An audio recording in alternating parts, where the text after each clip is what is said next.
Your mom was a dancer or? She took dance, but she was mostly a visual artist. She's a painter. Oh, painter. She still paints today. Oh, okay. Yeah. And you? I paint. I do. Yeah? I do a little bit. So you're actor, director, actor slash director slash writer slash painter, what else? The painting is really more of a hobby. I really enjoy it. You should get some of the painting hang up here. Actually, no, we've just moved in, so no, right. This is, I actually thought about bringing my paint here to work here as well, but it's really messy. And so we haven't really figured out how we're gonna split the space up yet. Right. So yeah, it's, I don't wanna like, cause that kind of stuff, if it leaves a mark. Oh yeah. Because I paint with oils. Oh, okay. And so you gotta be careful because the solvents you use or the mediums you use to like, you know, as the, that's next, if it's toxic or if it stains, you know, it's, yeah. Oh. Wow. So out of all the things that you know, but your favorite is still acting, right? It is. It always has been. What is it about acting that you love so much?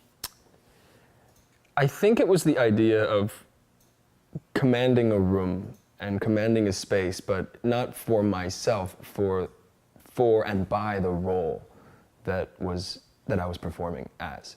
Because I don't really see it as myself or like my opportunity or my spotlight. I see it as the playwright's words or the message that's being given across or the experience that this character is and has gone through and is going and has gone through. And I think that's really fun because I mean, I love listening to stories. I love listening to people talk and, you know, taking bits of their stories and then feeding it back to them, you know, just to let them know, like, I've been listening, you know, that was really interesting, you know. You get to know a person by listening to them communicate with you or like sitting in the same room talking to them. Like, there's actually a lot of exchange going on the subconscious level as well as the conscious one. And acting is kind of taking that normal human experience that we always do and putting it on a pedestal. It elevates it, you know, it kind of distills it and takes the real like essence out of what it is to be a human being with other human beings. You know, we're social creatures, so what it is to do, like we're sitting down in a room in the dark to look at people act lines that aren't their own.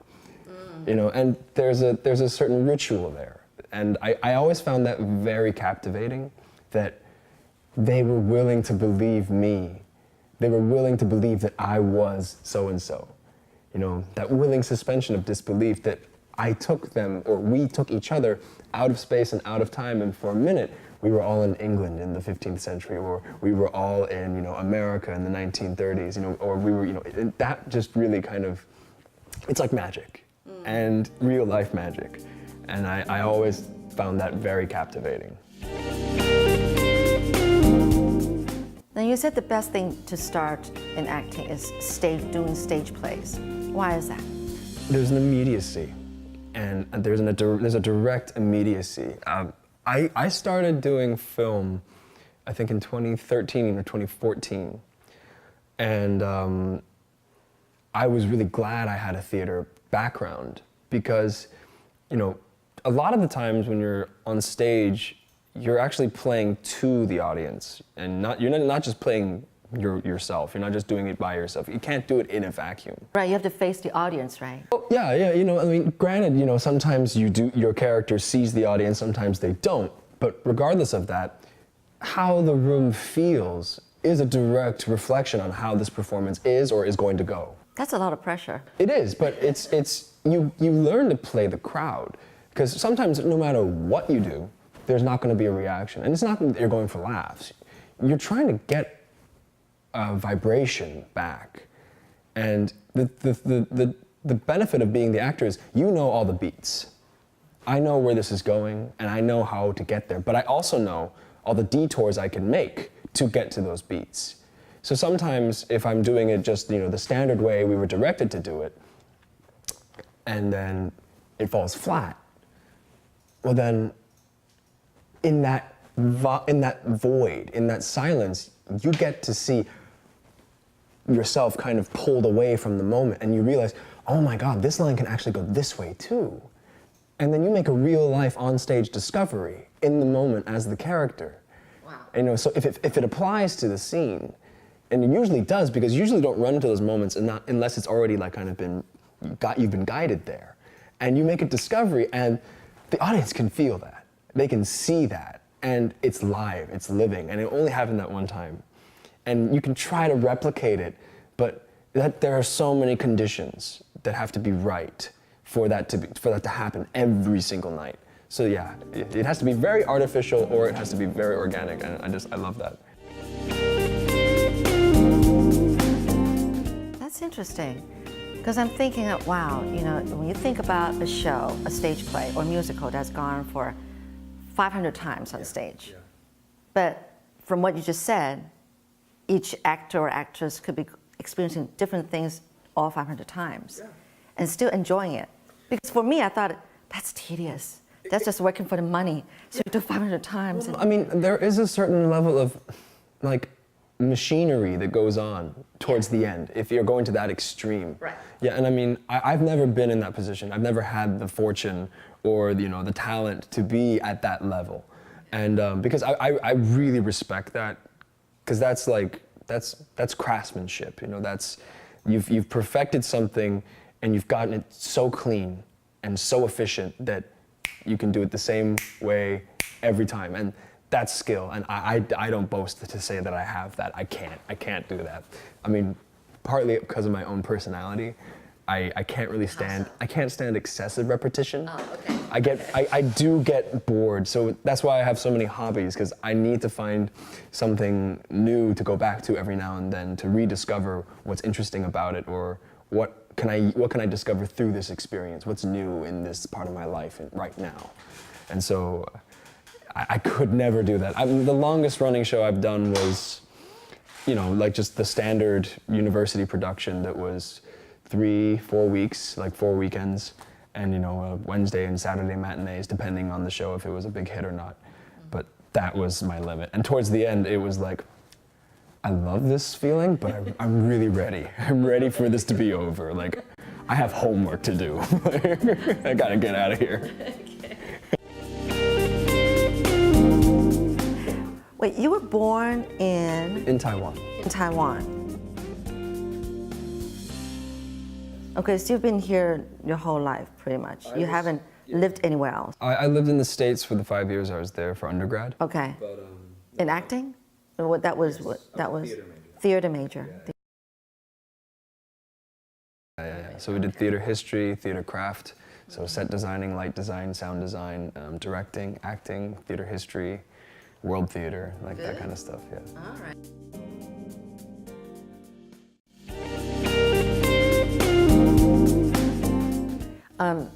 What's the difference between acting? I mean, I'm sure you did some acting there, right? And Taiwan. What's? I haven't done that much stage performances in Taiwan yet, and the only performances I have done have all been in English-style theater. So it's been like Western plays, usually for a Western audience. You know, when I was going to school, you were with other classmates, and so we were all there doing the same thing, going through the same thing together. So there's a sense of like camaraderie that really like just took shape very quickly. Over here, you know, we're all independent individuals, and we all have our own lives, and we're professionals in different ways. And so this is really another hobby, you know, another thing that people do because they really enjoy the experience, and it gives them something. Here? Yeah. Well, no, there, you know, we're all there because of that pretense, but we're doing it every day. We're living and breathing it. But here, it's, you know, there's less of a pressure, and I think sometimes that pressure is good. You kind of need to have this like, I gotta learn, I gotta get better, I gotta want more, and when there's no like environment that really provides that pressure, you have to give it to yourself, and then that comes down to discipline, and so like I've enjoyed very much working with the people that I have here.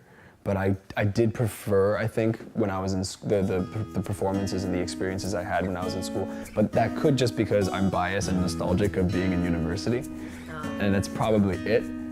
But you know, there wasn't that much of a difference, to be perfectly honest.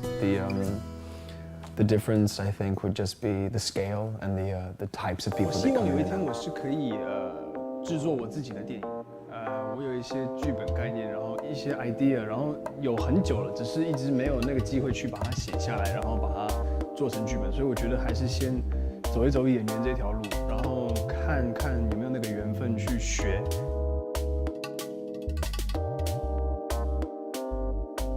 Hello LTV 的观众，大家好，我是周厚安。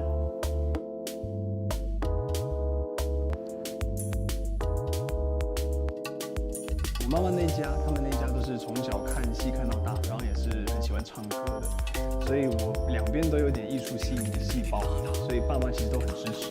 然后戏剧也刚好，因为我爱现也爱耍宝，所以就很合我的个性。他们都很支持，因为觉得我喜欢，然后因为我喜欢有一份热情，我就会特别去专心把这一份工作做好，然后做完整。所以他们很喜欢看到我那个一个工作态度的一个出现，所以他们就当然很支持，然后我也蛮幸运的。